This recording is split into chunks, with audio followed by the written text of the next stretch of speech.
it to work or not? What are the motivation factors that will support users to use this Afya-Tek system? So that was the end of 2022, and we got a lot of learnings, and we have some of the publication that is going around, so you can look into it and share and learn some of the lesson learned. So the current phase, which is now 2023-2025, we are incorporating Afya-Tek into the National Unified Community System together with the autonomous to ensure that there is a complete care pathway all the way from the community to the health facility. What we wish to see is that once a patient actually arrives at the health facility, the doctor is able to assess what this patient got at the community level. Was he or she screened at any major symptoms? Was she given any kind of medication at the adult? And this will be very important, particularly in terms of assisting the healthcare provider to provide better treatment to this patient.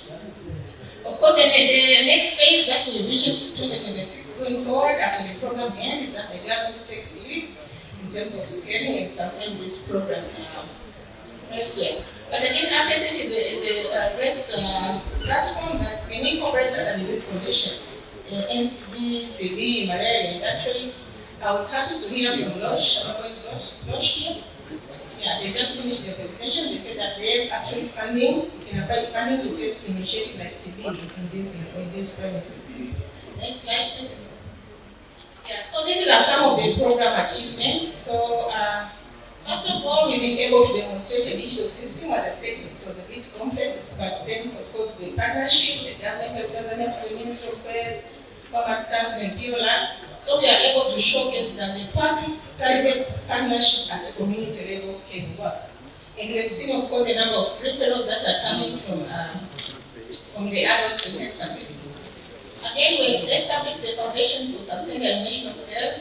And as I said, currently we are linking Afya-Tek with the unified community system of the Ministry of Health and the autonomy.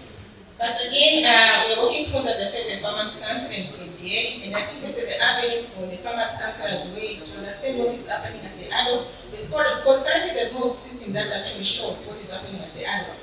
So it's important for them as well to regulate and provide some kind of guidance towards the adults. We have prepared the government for ownership of the Afya-Tek program, so we're really doing a lot of capacity building session with the government, ICT team of the Ministry of Health and PURA for them to better understand the Afya-Tek system as we go towards the ownership. But again, we have built the various dashboard of the program, and currently the listed health teams in Kiba, the CHMTs and their own dashboard, they can monitor a number of indicators, what is going on in the community. Even the district pharmacist himself is able to understand what is happening at the adult, for example, and intervene when necessary. Again, we have created a strong platform for learning. So as part of implementing the program, we learned that, of course, the adolescents mostly prefer accessing treatment or services at adults because of the privacy and confidentiality. So these are the key learnings that we need to bring forward in terms of implementation in the future. But again, as I said earlier, these are some of the potential programs that can, platform that can incorporate a number of disease conditions, not only maternal, child, and adolescent. So if you go back, and I want to show you some of the, back again, yes. So far, we have witnessed a number of referrals that are coming from the community health workers, the health facility. So we have more than 39,000 referrals from the community health workers at the health facilities. And with regard to the linkages from the community health worker to the adult, so we don't call these referrals because they are not supposed to be part of the adult community health worker, so we call them linkages. And these linkages are only specific for selected illnesses or symptoms, for example, headache or cough or skin rashes, is when community health workers are allowed to link this client to nearby adult. And we had a very great discussion with the Ministry of Health because actually all clients are supposed now to go back straight to the health facilities.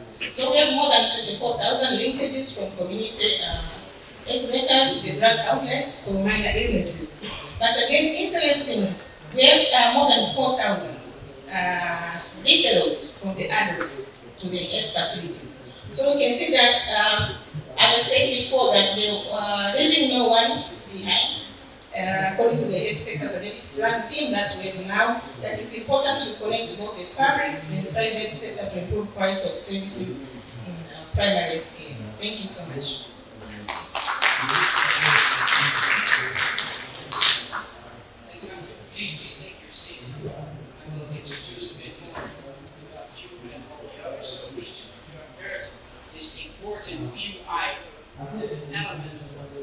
functional it's a ticketed system.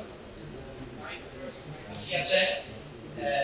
Angel is not only the director and the head of the Afya-Tek, but she has also extensive experience in health system and community research, focusing on access and quality in particular.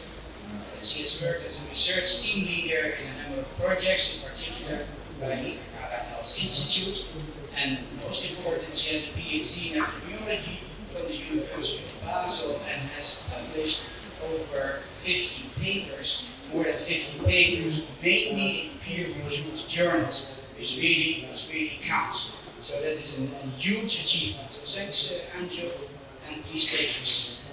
May I now call on Fatma Mahmoud, also from Apotheker. Fatma serves in the Apotheker NGO as an innovation strategies and partnership officer.